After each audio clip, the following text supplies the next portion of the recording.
Well, thank you very much, Hillel, for that introduction. I take a moment right at the outset to commend Hillel, Leon Saltil, and all of the staff at UN Watch for the great work they do. And this conference is a testament to that. As Hillel mentioned, the title of this conference, of this panel, is The Return of Authoritarianism. We're going to do this as a conversation, so there won't be any prepared remarks. We'll have a chance to talk with all the panelists a bit about these issues. And we really have great panelists here. It's a diverse, terrific group, so very pleased to have this opportunity. I'll just do very short introductions of each of them, and then we'll get into the discussion. So let me start with Svitlana Zalishchuck, who's to my immediate right. Svitlana was elected a member of the Ukrainian parliament in October 2014. She's a member of the Committee on Foreign Affairs and the head of the subcommittee on European and Euro-Atlantic relations. Svitlana is also a member of the Ukrainian delegation to the Parliamentary Assembly of the Council of Europe. Before that, she worked for 5 years as executive director of Center UA, a Kiev-based non-governmental organization. I think it's important to note that Svitlana was an active participant in the Euromaidan in 2013 and has made the move from activism into the government there. So delighted to have Svitlana here. To my immediate left, Hillel mentioned Irwin Cotler, and I can't read his whole biography because it would take up most of the panel time. So I'm just going to give a short summary of that. Mr. Cotler is a law professor, constitutional and comparative law scholar, international human rights lawyer, counsel to prisoners of conscience, NGO head, public intellectual, community leader, and peace activist. He's been a member of Parliament in Canada, Minister of Justice, and Attorney General of Canada. He's been variously described in these roles and responsibilities as being at the forefront of the struggle for justice, peace, and human rights. Take the opportunity now to introduce Jianli, who's a scholar and democracy activist, internationally recognized for his efforts to promote democracy in China. He's been involved in the Chinese democracy movement since the 1980s. He participated in the 1989 Tiananmen protests and co-authored the Constitution of a Federal Democratic China. He holds PhDs in mathematics from the University of California at Berkeley and in political economy from Harvard University. Dr. Yang, in 2002, returned to China to support the labor movement and was imprisoned for 5 years. Following his release and subsequent return to the United States, Dr. Yang founded Initiatives for China, which is really a terrific organization that promotes China's peaceful transition to democracy. And to my far right is Joan Hoey, who is a regional editor in the Europe team at the Economist Intelligence Unit, the business information arm of the Economist group. She's the senior analyst for Greece, Romania, and Serbia. She specializes in the politics and economies of Greece, the Balkans, and Eastern Europe. Political development and political risk, country risk, geopolitics, democracy, state building, and post-communist transition. Joan is also the editor of the EIU's flagship annual democracy index, and we'll be talking with her about that today. So the context of this discussion is a time at which I think it's fair to say that democracy and human rights are really in dire straits. The democracy scholar Larry Diamond now has labeled the condition for democracy globally as a democracy recession. I think the developments of the most recent period suggest that it may even be perhaps a bit worse.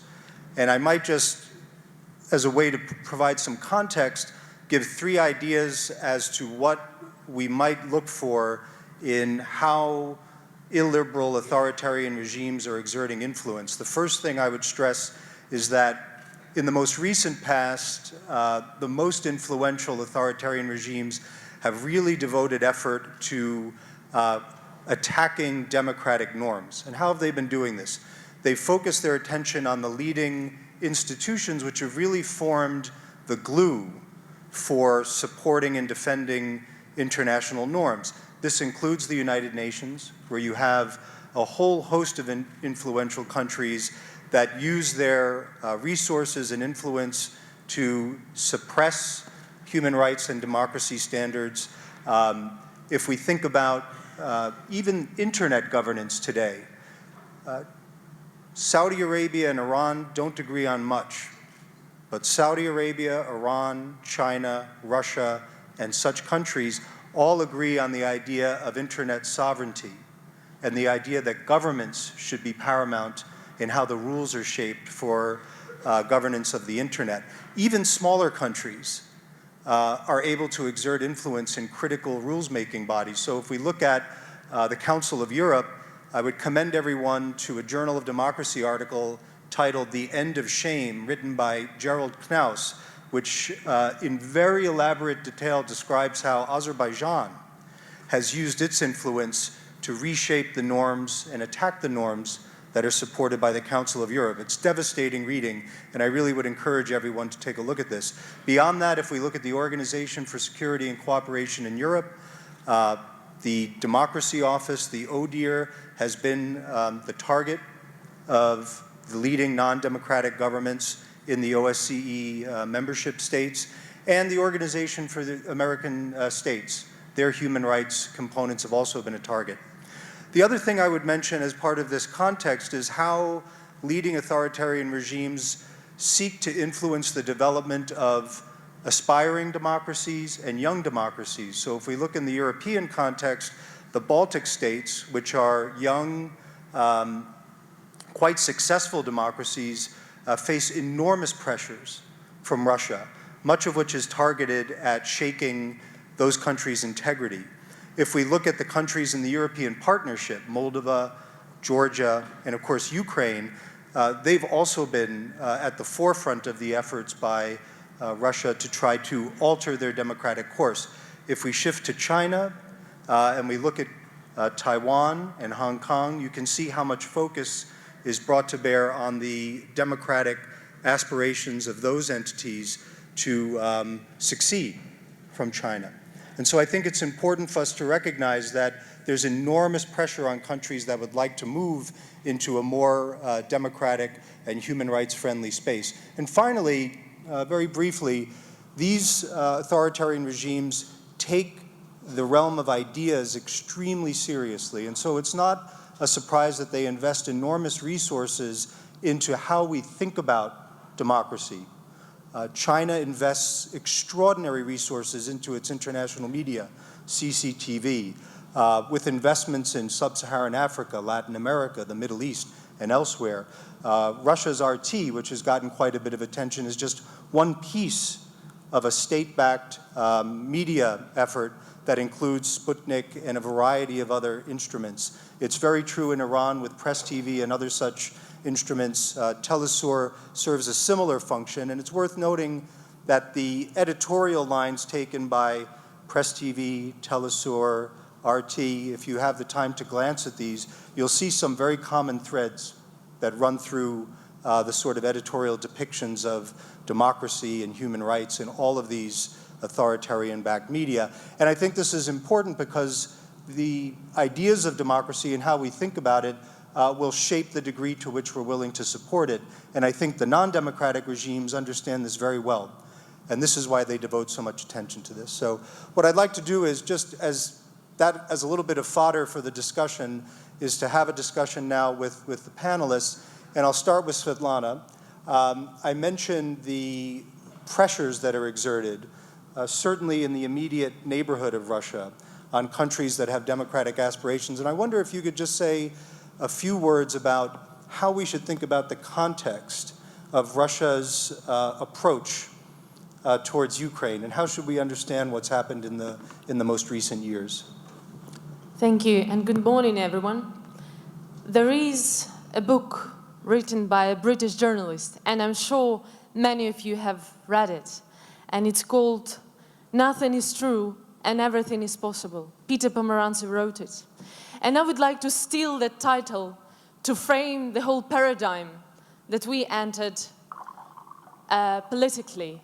I mean, we, liberal democracies, the West, the countries that are aspiring for a more democratic future. Nothing is true and everything is possible is about the increasing of the military force in the world, is about the weaponizing of the migration crisis that Europe is facing at the moment. It's about the illusion making that is being installed by the manipulation, by the creation of the information space using all kind of means, including new communications. And I'm talking, of course, about Russia. It's about many other things that are there and that we have to answer. In fact, I'd say that post-Soviet gravitation that is embodied into the imperialistic ambition of Putin to create this Eurasian space in the Eastern Europe is still the strongest force in the region.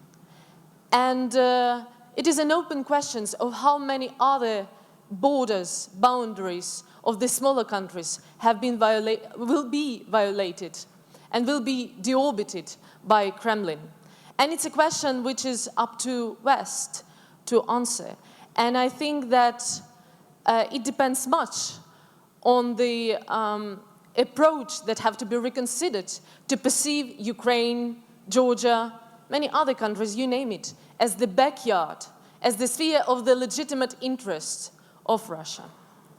Well, in fact, I have to say that 2 years ago, Ukraine probably was part of this big puzzle. And we were also an authoritarian country. We had President Yanukovych, who managed to use even the weapon against the peaceful Protestants, just in front of the heart, European heart, I mean, Kiev capital, peaceful city, and in heart of the 21st century. And many people, beautiful people, were dying for their freedoms, for their rights. But I think that we have been infected too much with this virus of freedom yet during the Orange Revolution 2 years ago. And I also think that as a generation of Ukrainians, a new generation, our indoctrination of this post-Soviet legacy actually was an curable disease. So that's why we broke the vicious circle and we managed to make our conscious choice, and this choice our European future, our Euro-Atlantic future.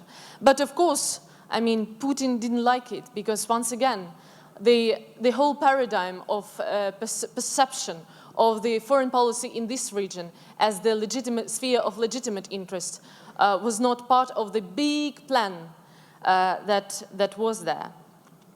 I just came from the Munich Security Conference, and I have to say, and Munich Security Conference proved to be like a thermometer for the temperature in the security sphere in the world. And many global leaders, many world leaders, many European leaders were referring to the state of the security, to the state of the democracy. And I probably quote Estonian President Mr. Ilves. He said that that the world seems in its worst shape since Cold War. And it's not a coincidence what we're talking about the return of the authoritarianism together with the increasing of the security challenges in the world. Because there is the strong linkage between authoritarian countries, authoritarian leaders, and what they do in our regions. But one important point I'd like to make here, that these kind of conferences and these kind of forums, they have to exist not only for us, not only as sessions to share with our problems, but to consider what can we do. Because actually with Ukrainian experience, when our borders have been violated, when our Crimea was annexed, and it's like half of the territory of Estonia, for example, when our Donbas in the east of the country, Lugansk and Donetsk region, they are being occupied with the separatists backed by Russia, backed by Putin. And it's also, once again, it's with the population of 2 million people. I mean, it's some small European countries probably have the whole population of their countries. So with these kind of things, we have to reconsider to what extent the traditional guardians of the world values and world principles are capable to prove that they can do something about it. And I'm talking about United Nations, and I'm talking about Council of Europe, and I'm talking about OSCE. At the moment, we find ourselves pretty much alone fighting this superpower. And I think that we have to look for the answers here of what can we do.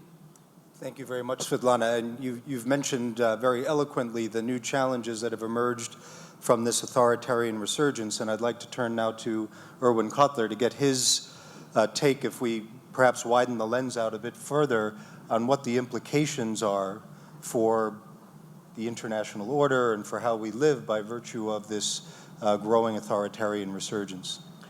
You know, it's somewhat of a paradox, almost in psychological terms. When I heard some of the moving testimonies of our human rights heroes that we'll hear later today in our session yesterday, and you have the portraits of political prisoners there, one might think, as in the time of Sakharov and Havel and the like, that we in fact have been witnessing what your co-authors said 20 years ago, a resurgent democracy. However, what in fact we have been witnessing has been, in a book that you have co-edited with them now, a resurgent authoritarianism. And I just want to discuss maybe 2 or 3 case studies of it to show the sense in which this authoritarianism is resurgent at the same time as democracy is more than just in retreat. It sometimes is even being silenced. The first is, if you take a look at the negotiations over the last 2 years between the P5+1 and Iran with respect to a nuclear agreement, what we ignored was the manner in which the negotiating process and then the agreement not only overshadowed but sanitized the other fourfold Iranian threats. And when I say the other fourfold Iranian threats, very quickly, in one-liners, this audience needs no elaboration. Iran as the leading state sponsor of international terrorism. Iran's hegemonic belligerency, whether it be in Lebanon, in Iraq, or in Yemen, and particularly in Syria.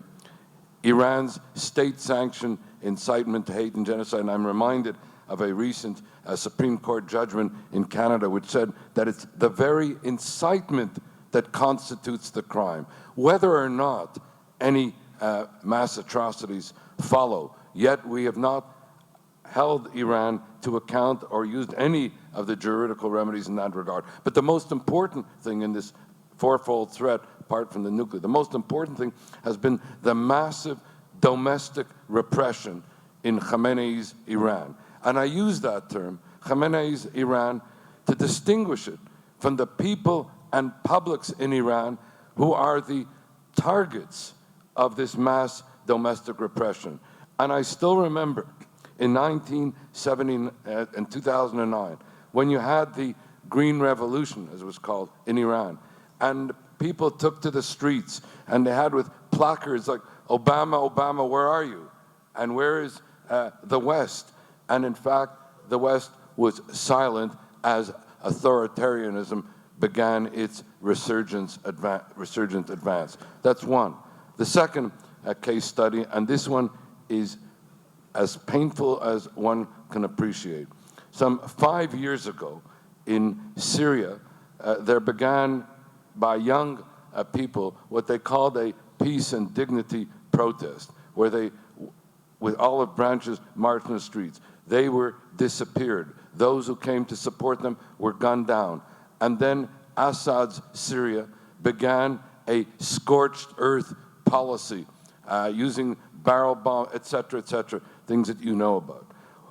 5 years later, we are witnessing the greatest humanitarian catastrophe since the end of the Second World War, where we have, astonishingly enough, as recently reported, some 470,000 dead, more than 12.5 million displaced people in Syria, close to 5 million refugees. And I don't like to use the word statistics because behind each statistic is a human being. But what we have to appreciate is that at the end of that first year, there were, quote unquote, only 7,000 that were dead. There were less than 50,000 that were displaced. I can go on. The point is that those of us who argued then that what we were witnessing in Syria were war crimes and crimes against humanity, and under the responsibility to protect doctrine, whose 10th anniversary we're now commemorating, where you have a situation where there are war crimes and crimes against humanity in any country, and the government of that country is unable or unwilling to do anything about it, or worse, as in the case of Syria, is the author of that criminality, then there's a responsibility on behalf of the international community to intervene and protect the innocent targets, the innocent victims. But those of us who argued in favor of a responsibility to protect, of a no-fly zone that could have stopped the barrel bombing, of humanitarian protection zones that could have given safety, we're told, if you intervene, this will lead to civil war, this will lead to sectarian warfare, this will lead to jihadists coming in. Everything we were told would happen if we intervened happened because we didn't intervene. And therefore, the terrible cost of inaction. And recently, one finds Russia together with Iran and the like operating with impunity. And finally, in the third case study, is the whole nature of this resurgent authoritarianism has been carried out in a sophisticated fashion, as you put it, in the battle for ideas, where all this assaults that I've mentioned have been masked under a language of state sovereignty, of civilizational diversity, of traditional values, of counter-terrorism.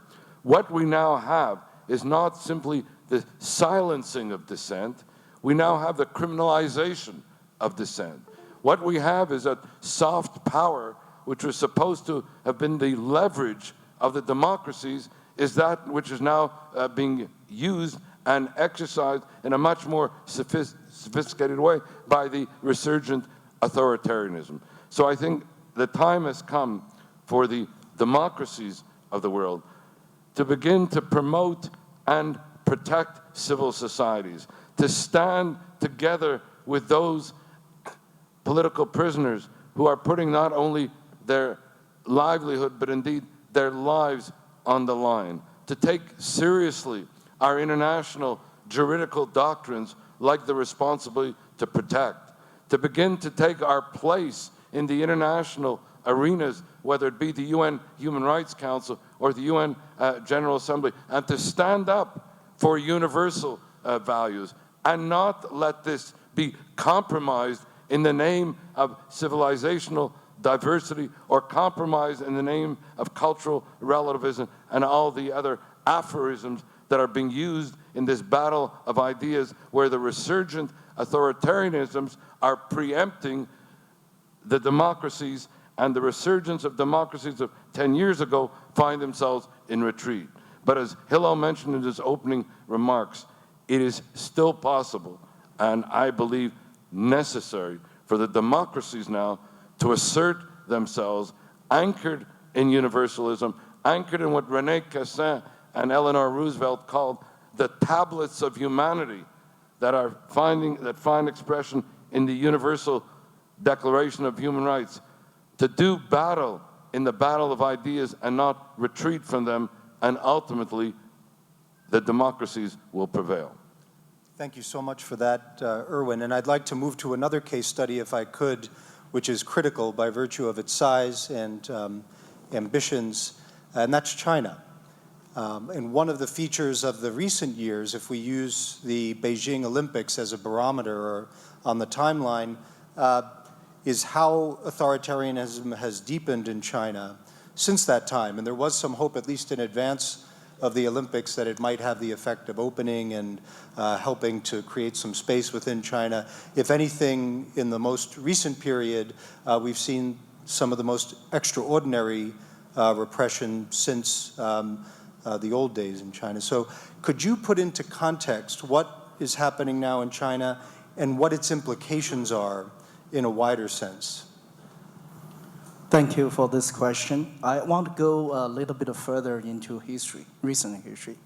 In the late 80s and the early 90s, with the collapse of Soviet Union and Eastern Europe communist countries, democracy came to be seen as an uncontested norm of the international order. And with the element of contestation removed, democratization itself become a policy of development. It's no longer competition of values, no longer competition of ideas. That time we didn't realize that. So economic performance became a very important factor. Unfortunately, in the past 20 years, especially past 10 years, the economic performance of democracies around the world has been dismal, to say the best. And at the same time, the rise of China become a world phenomenon. And China not only used the fast economic growth to show up its legitimacy, but also provide the world dictators a model of development. So in that context, democracy itself has lost its global allure and momentum to a certain degree. But at the same time, the increasing global economic interdependence leads a lot of countries previously outspoken against violation of human rights to be less reluctant. To be more reluctant to be critical of the dictators for their violating human rights. And 9/11 is also a turning point that not only the democracies led by U.S. diverted their effort from put effort into to work on democratization in the countries like China to anti-terror war. And China used that as an opportunity to develop and to also use it as an excuse to crack down on the Uyghur protest in the Xinjiang region in China. So with all this happens, I want to say, we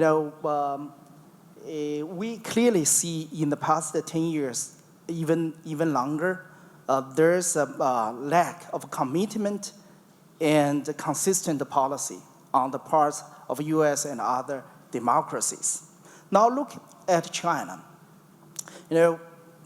Many years ago, many people believe that economic growth, trade will bring everything in China. Will bring democracy, will bring human rights, everything in China. But it has been 30 years with fast economic growth, but China still remains at the bottom of democracy index, by Freedom House or whoever does it.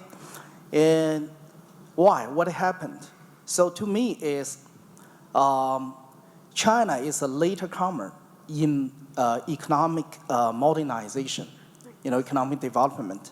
So the process has been largely orchestrated and controlled by the authorities, so that the government has been able to co-opt the middle class, so-called middle class, and elite into the government, so that the middle class and elite will not become the social segment demanding for more freedom. And actually they become a part of the political status quo. But that way to rule China become increasingly costly because you have to exchange corruption for loyalty. So the ruling become costly. With economic downturn in China, which has been, economic growth, fast economic growth has been the major source of China's legitimacy. But now that is in question. With economic downturn, that will lay bare the sufferings of origin people. Not only that the middle class produced by the fast economic growth in the past 30 years will gradually leave the government. So that will become a real challenge to the current regime. And with the succession of power, so I think the crisis will come together. So it's very interesting to see what is going to happen around the succession of power in 2 years. Yeah. And Yang, you raised, I think, what's a very important point, and it gets to this issue of our assumptions. I think if we look back 20 years ago, and Irwin also alluded to this, all observers thought that countries like China, Russia, and others, even if the path wouldn't be so clear and so smooth, that inevitably with economic growth, you would have political liberalization. Might take time, but that was the assumption. And I think what we've seen in the most recent period is that this assumption has really been challenged in places like Russia and China and elsewhere. And this whole idea that ipso facto, if you have economic growth, it will open the space for media liberalization, political liberalization. And I think this also raises some questions of the methods the democracies use to engage politically illiberal regimes even today. There are other cases that are very relevant, including countries like Cuba, just how we engage with them in order to get outcomes that are good both for the citizens of those countries, for their neighbors, and for the wider world. So I think this is a critical point. So now I'd like to turn to Joan Hoey and ask for a kind of wider look at how the EIU's Democracy Index has seen the global trends, just to give a sense of what sorts of patterns and trends. Certainly in the last year, the title of the findings was Democracy in the Age of Anxiety, so that gives a sense of where you've seen things, but if you could tell us a bit more, it would be terrific. Thank you very much, and I should tell you all that the Democracy Index is available free, is a PDF on our website, eiu.com. Yes, it's called Democracy in an Age of Anxiety. It's interesting that this report was published about a week before Freedom House published theirs. We didn't know the title of the Freedom House report this year, but I think it was Anxious Dictators, Wavering Democracies. So it's quite interesting, with no communication between our two organizations, that we both hit upon this theme of democracy in an age of anxiety and wavering democracies. Now, our index covers most of the world, 167 countries and microstates. The report looks in detail at developments in all the regions of the world. So I would urge you to have a look at it.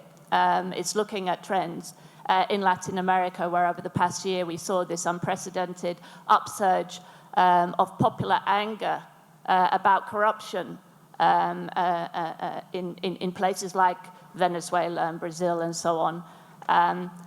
We covered the whole world, but what I want to really focus on in my opening remarks is, because I think we have more eloquent speakers to talk about what's going on in these regions, I want to say that the problem is not just over there, in Russia, in the CIS, in China, in Africa, in the Middle East. It's here. It's in the heart of the leading democracies, and there's less recognition of this phenomenon. There's a crisis of democracy in the West, in the advanced Western democracies in Europe, in North America, and also among what we in our democracy index called is the flawed democracies in Latin America and Eastern Europe and elsewhere. And I think the symptoms are clear for anybody who wants to see them. the crisis of democracy is manifest in the breakdown of the post-war political order, the traditional party system. That's particularly evident in Europe. It's evident in the accretion of power in non-elected bodies, technocrats, judges, the denigration of politics as a process, growing gap between elites and electorates, the rise of populist parties, declining public participation, declining trust in institutions, the erosion of civil liberties, attacks on free speech, a failure to uphold democratic universal values. Back in 2011, there was an Irish academic and political scientist, the late Peter Mair, who wrote a book called Ruling the Void, in which he talked about the hollowing out of democracy. He argued that we're actually living in a post-popular, non-sovereign version of democracy. So democracy is without the essential ingredient, the demos, and this is what is meant by the breakdown of the party system, the post-war political order. His argument was that as long as this persists, we're incapable of defending and sustaining democracy in its current form. Basically, we have a second-rate, downgraded version of democracy without its crucial popular component. Others have written about this too. Ivan Krastev, a Bulgarian political scientist, in his book, In Mistrust, We Trust, looking at the situation not just in his own country, in Bulgaria, but throughout Europe. What I've given really is largely a description of the problem, the symptoms of the crisis, and it really begs the question of why. You know, why is this happening, and why is it happening now? I would argue very strongly it's not just a post-crisis phenomenon. I mean, these problems have not just declared themselves post-2008 after the global financial and economic crisis. Undoubtedly, that exacerbated many of the underlying problems, but it wasn't the cause at all of those problems. And I think, you know, you made the point very strongly, and I agree with it very much, that if we look at, there's been a long-term secular decline of democracy in the West in the post-war period, but it really accelerated in the 25 years after the end of the Cold War. And Krastev actually posed that question, you know, why did the triumph of democracy in Eastern Europe, or after 1989, why did that lead to a crisis of democracy, a questioning of democracy in the West? And I think that point about the removal, well, the discrediting of all alternatives, for a start, of the Soviet Union, of the communist model, has exposed some underlying weaknesses and problems in the West. And what we're really talking about when we talk about a crisis of democracy, we are talking about a crisis of ideas, a crisis of values, a crisis of beliefs. We live in an era which is characterized by a sense of displacement, a loss of certainties, of not knowing what countries stand for anymore, what elites stand for, what political parties stand for, what values bind us together as societies. You know, what are we prepared to fight for these days? Now, many people really up against it, where fighting for a democracy where it's a question of life or death in places in the Middle East and elsewhere, might think they would like to have the problems that we have in Europe, in the West, actually. That's maybe an attractive proposition. But I would say that if democracy is failing here, in the West, in the leading democracies, then we've really got a problem. You know, if nobody can stand up here and say what they stand for, that this democracy, that this system is superior, to what is being propagated by the likes of IS in the Middle East, to go against the kind of multiculturalist consensus that all ideas and values are actually equally valid and should be respected. Nobody's prepared to do that these days. Well, if you cannot do that, then there really is a problem. So we could talk maybe more about specifically what can be done to address these problems beyond just declaring that we need to talk about what values we believe in, because I think there are very concrete and specific things that democracies can do, but maybe we can come back to that later. So I think Joan has quite properly cited the companion challenge that has emerged in the same period with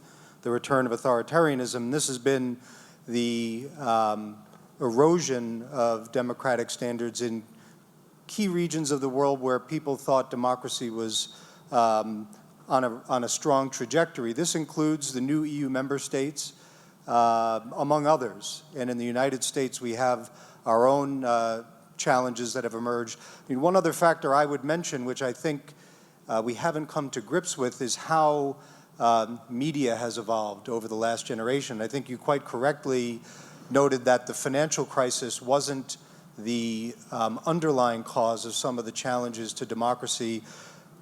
News media and the democracies, what I would call meaningful news media, civically oriented news media, was already under enormous strains, with newspapers cutting their journalistic staff, their editors, drawing down their foreign bureaus. The financial crisis exacerbated this in a profound way in both mature democracies and young democracies alike.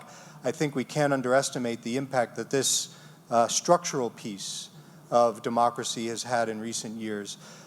Maybe I'll turn back to Svitlana just to perhaps talk a little bit about some of the issues Joan has raised, in the sense that Ukraine, I would argue, among other things, is in the midst of a struggle over values. You have armed conflict in the country, you have a battle to change the governance system, but in many ways it's a struggle over values of transparency versus opacity, corruption versus probity.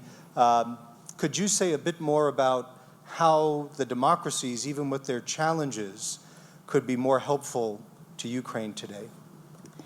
I'd like to start with the point that I thought in the beginning that it will be difficult to keep the audience not sleeping because it's morning, and we are starting. But after the level of the anxiety and challenges and crisis we have discussed, I think people won't sleep for a couple of next days, probably. But, after all these interactions, you feel like actually our planet is not the most comfortable place to live in. But it's the only one, right? And I'd like to come back to what you have said.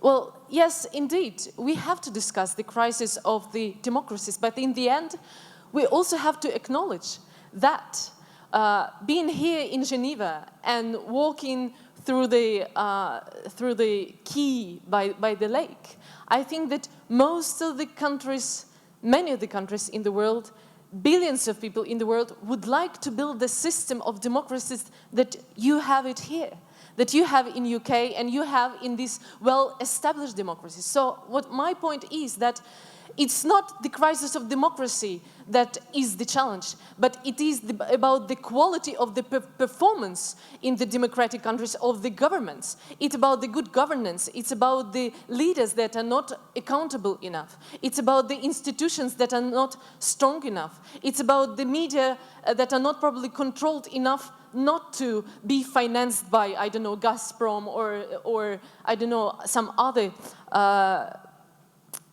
institutions, state players like this. So my point would be, and this is my personal experience, we are a young country, we are only 25 years old, and our generation, I see any kind of development, any kind of light in the tunnel with the establishing democracy that have been achieved here in the Western world. This is what we have been fighting as activists and journalists for decades before. And I think the idea that can ensure our rights. And it's about the elections that are being not known the results of them before, like it happens in many our countries that are of the activists that are sitting here in the first row, and I'm sure you will hear it about.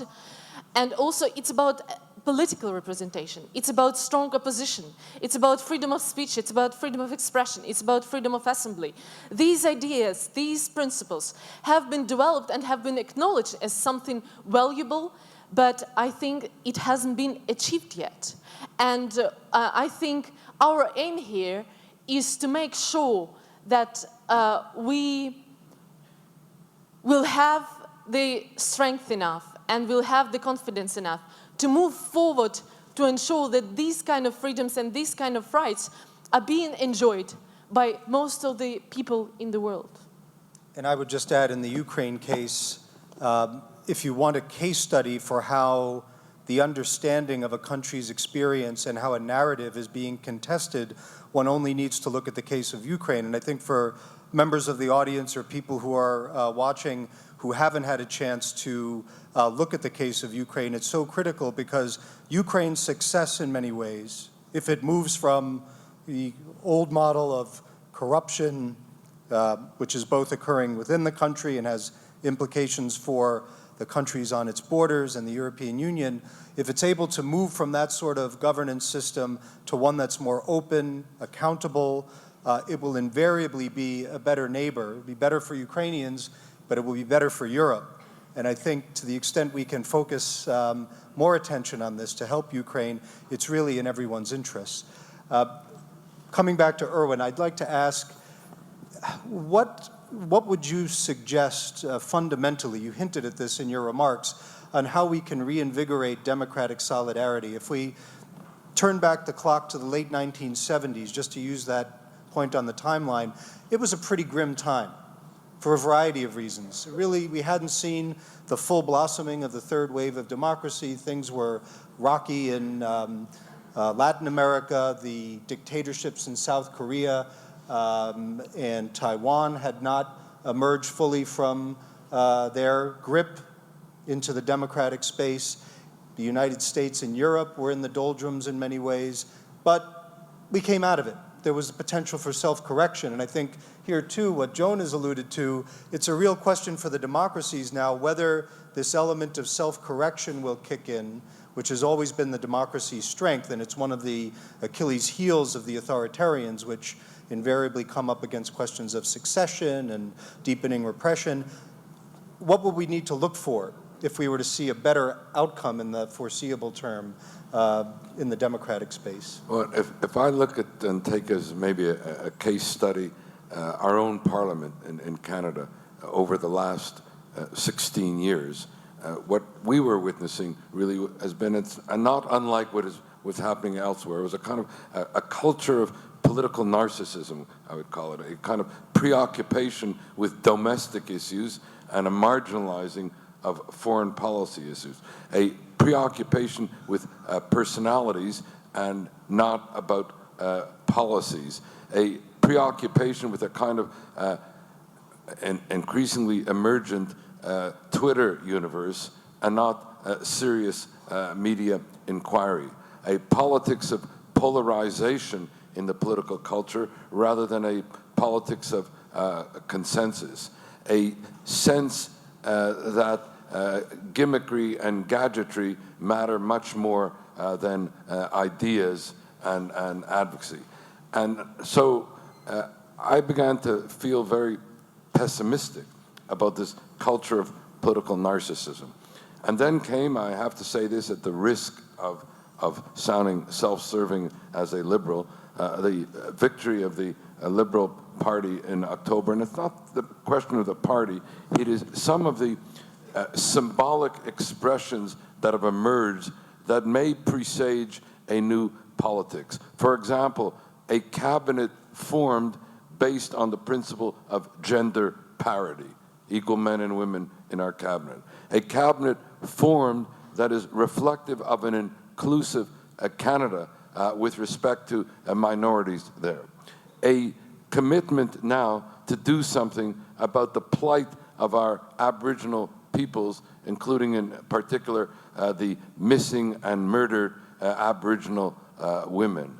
To return to an approach of integrity with respect to criminal justice. What I'm saying is, what spawned a lot of that was increased levels of political participation, particularly by the young, and a kind of sense that if we continued with the business as usual in the politics of culture of political narcissism, then we not only will not be engaged in the international arena, we will not be engaged sufficiently in the things that matter in the domestic arena. So I have to say that what has been encouraging to me has been the emergence amongst the young people of a greater sense of political participation and a sense that it's for the young people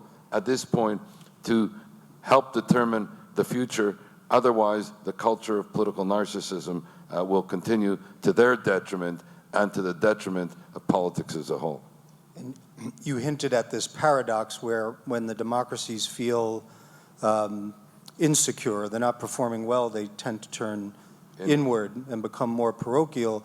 But in some ways, and this is something that the former Czech President Václav Havel always stressed, is that you can strengthen your domestic democratic sinews by supporting and having moral solidarity with those who are struggling for democracy and human rights beyond your own borders.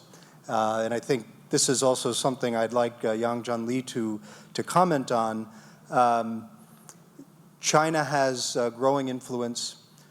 There's enormous business integration and interests in all corners of the world, literally all corners of the world, including in the United States and in Europe. China is becoming a larger business partner in so many ways, trade.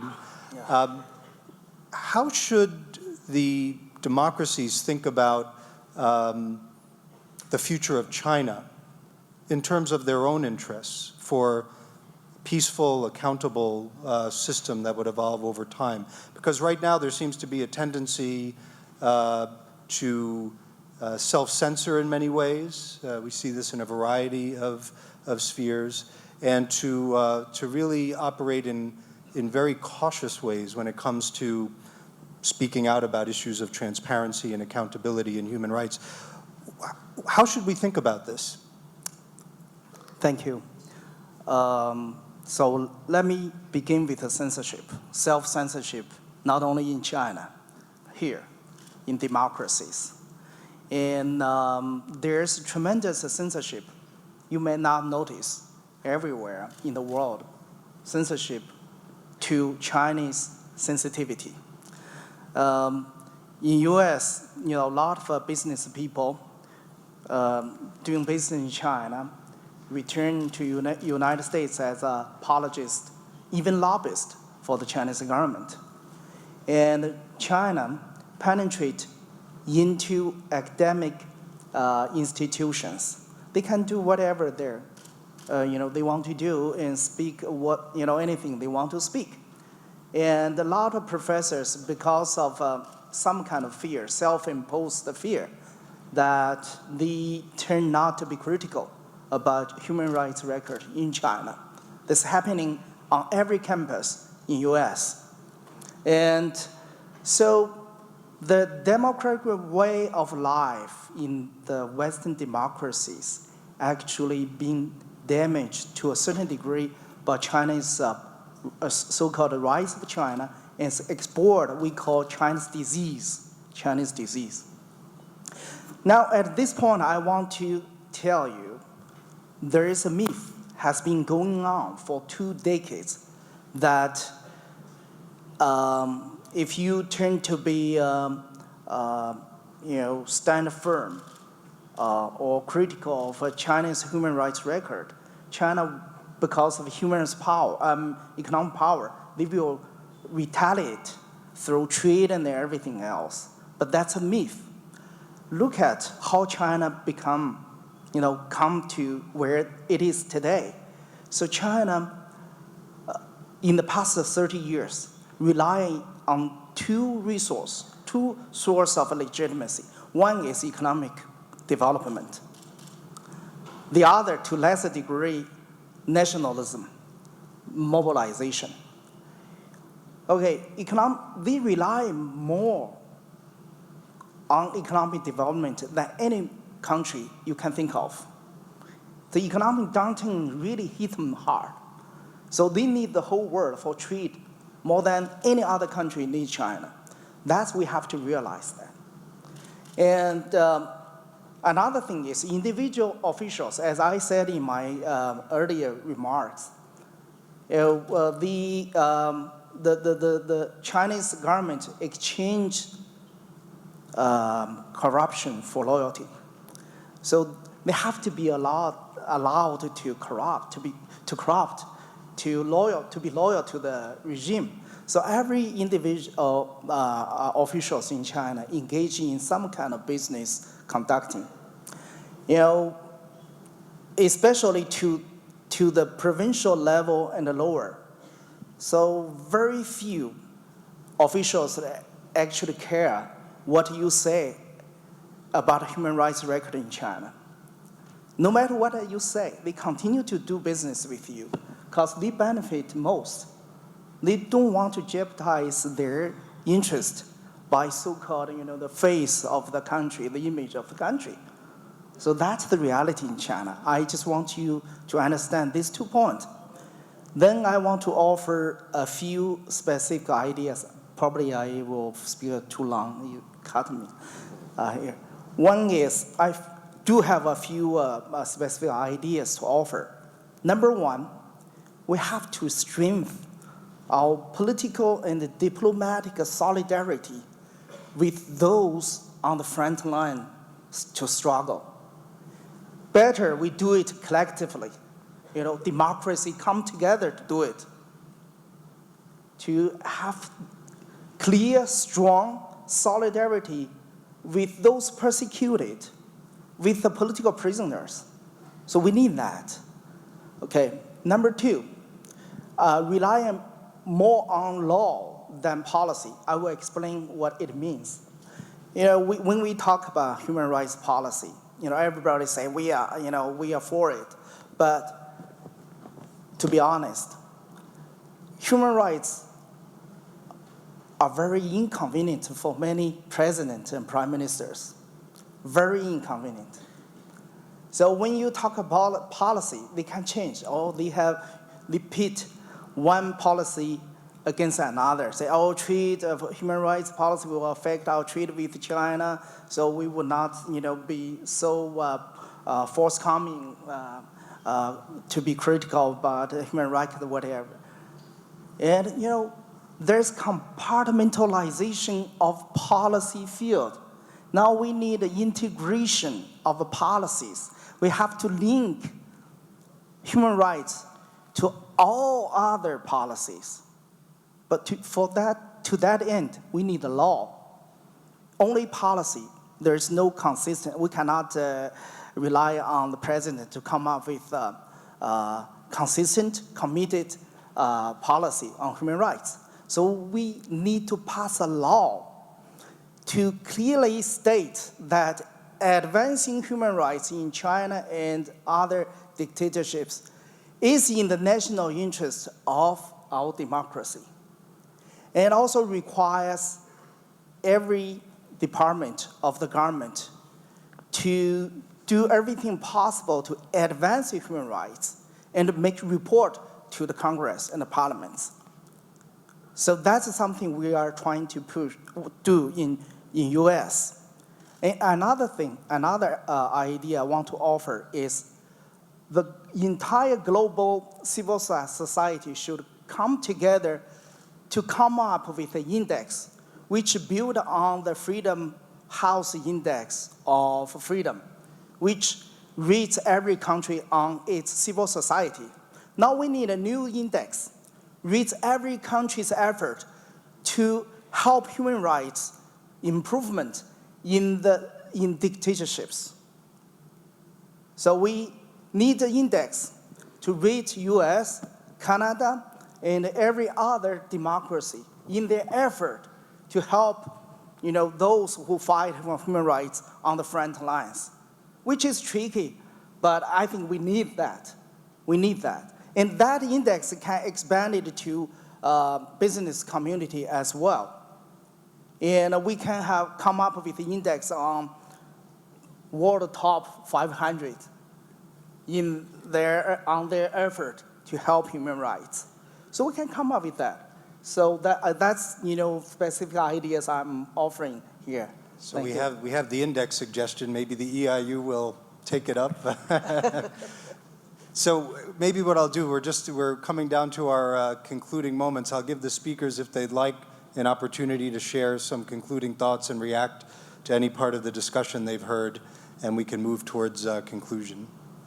Thank you. Yeah, just to pick up on a few points that have been raised, I thought that was a very interesting observation that was made, that this post-Cold War period where problems of democracy have manifested themselves has also coincided with a period of much greater foreign engagement and intervention on the part of democracies elsewhere in the world, and a lot of that obviously organized around the whole concept of defending human rights.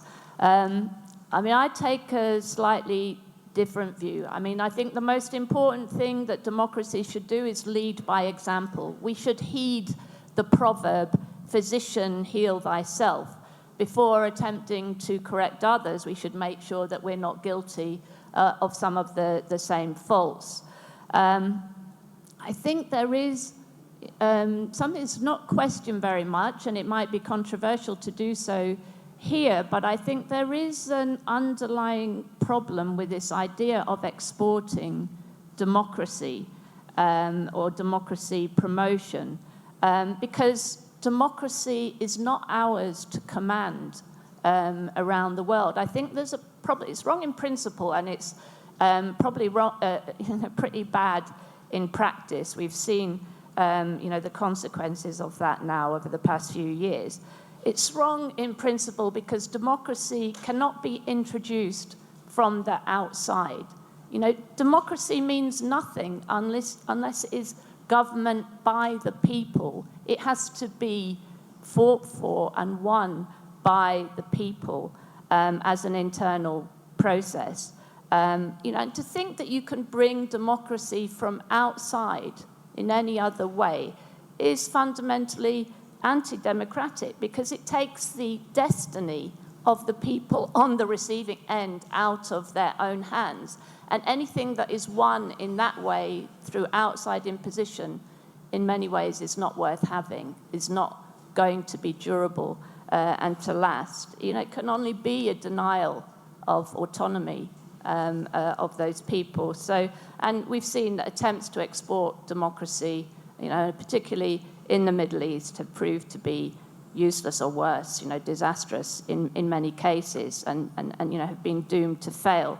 We need pro-democracy movements in those countries fighting, and yes, we need to stand up and highlight human rights abuses, to champion the cause of Democrats fighting around the world. But lead by example.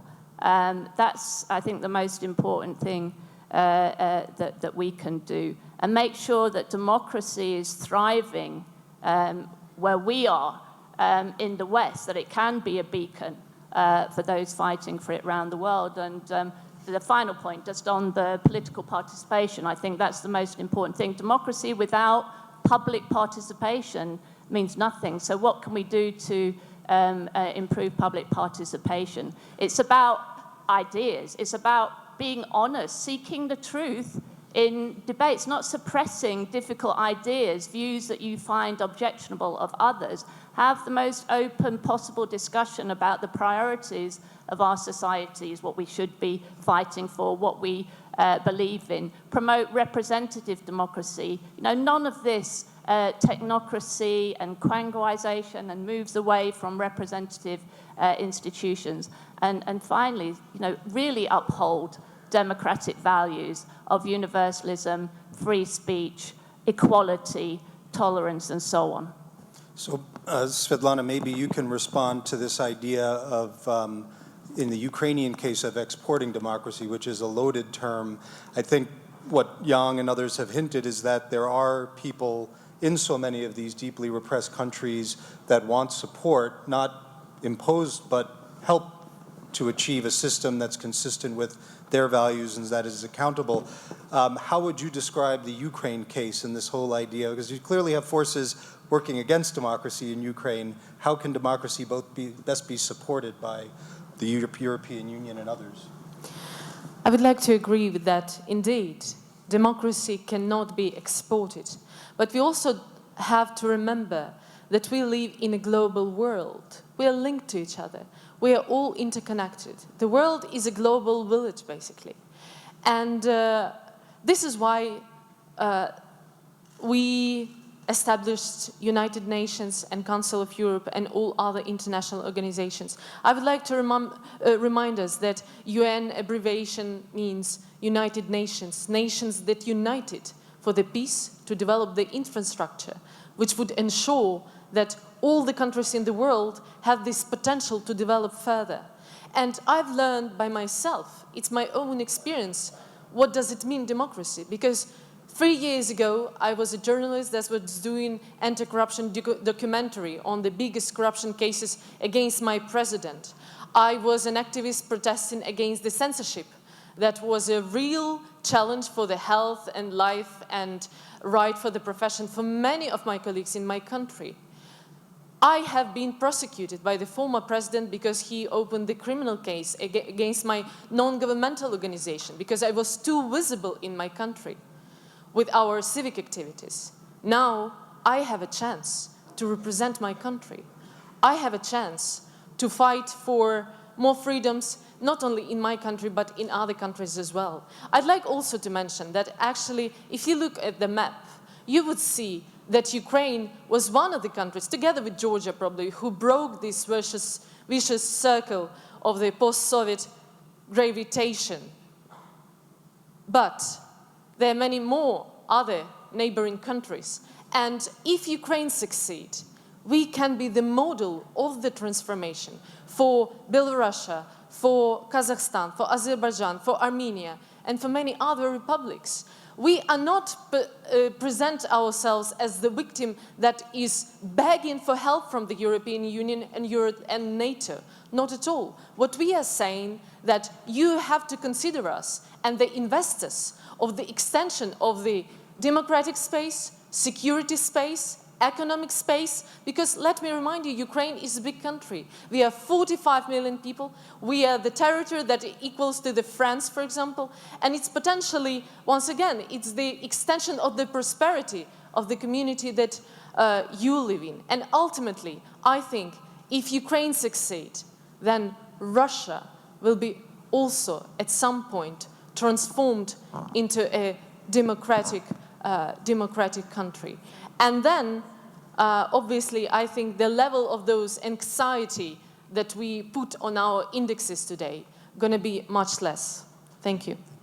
And if you'd like brief concluding comments. There's a study that was published last spring, which was startling in Canada in its subject matter. It was called The Dismantling of Democracy. This was not something in an East European state. It was in Canada, and I think it was a kind of a wake-up call, because what the study showed is that there had been an increasing pattern of disrespect for Parliament, for the independence and integrity of the judiciary, for the marginalizing of the Canadian Charter of Rights and Freedoms, of disrespect for civil society. I can go on. And so the election began to be engaged also in a battle of ideas. And I think this was a sense in which people said, hey, we want to bring back the foundational principles of constitutionalism and democracy and human rights and the rule of law that can find expression in Canada. And on the international level, I would hope, because that was not an issue in our election. I think what is needed now, not only in Canada and elsewhere, but an engagement, and I want to close on this point, because it is an important moment of remembrance and reminder. The 70th anniversary, as Hillel mentioned, of the birth of the UN Commission on Human Rights, the 10th anniversary of the success of the United Nations Council on Human Rights. But what we've been witnessing has not been equality of all nations, large and small, the protection of that fundamental principle. What we've been witnessing at the UN, and particularly in the UN Human Rights Council, has been the singling out of states for differential and discriminatory treatment, of the giving of human rights violators exculpatory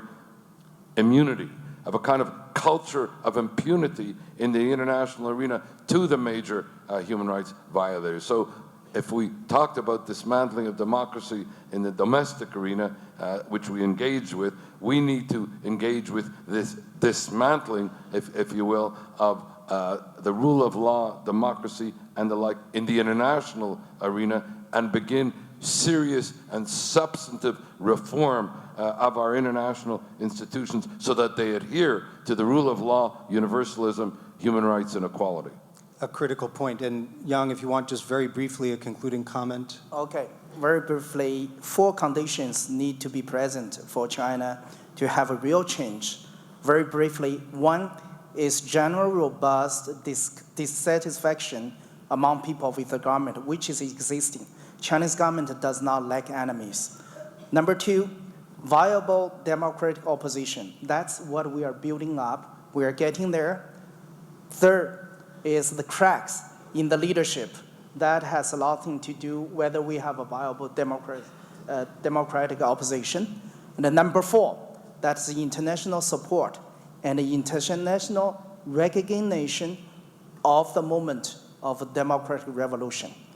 In 1989, when Tiananmen Square massacre took place, democracies came together condemning the China's atrocity against their own people, but no recognition that that's the moment that China might change. So there's clearly lack of concrete effort to help China democratize. So I don't want democracy to miss another opportunity. So international factor is indispensable. Thank you. Thank you very much for that. And I see Hillel has joined us on the stage, so this is time to conclude. I'd like to first of all thank the audience for their attention, but most especially thank all the speakers for their great comments and intervention in responding to such a rich assortment of issues. Thanks to you all.